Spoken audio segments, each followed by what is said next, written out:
Hey guys, how's it going? My name is Adam. Today I'm gonna show you how to get Telegram profile link on your iPhone. So first of all, go ahead to your App Store, Google Play, and what I'm gonna do here, I'm gonna just go ahead and search for Telegram right here. Double check if the Telegram app needs to be updated. If it does, just go ahead and get right on it, and if it doesn't, just go ahead to the next step. Now what I'm gonna do, I'm gonna just open up the Telegram app. And as you can see right here, this is your interface of the of your Telegram. Click on your profile on the settings or settings here at the below right corner, and from here you're gonna see multiple options. Just go ahead and click on edit.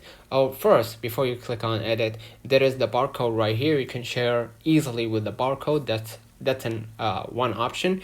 Or if you want the whole link, you could just go ahead and click edit at the top right here, and you're gonna see right here your username. Click on it, and from here you're gonna see this link opens, well, like a little one at the last at the last section. You're gonna see this link opens a chat with you, and you're gonna see right here Telegram or t.me/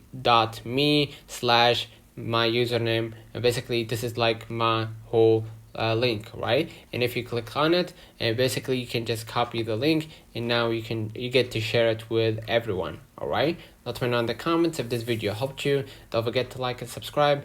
Thank you for watching.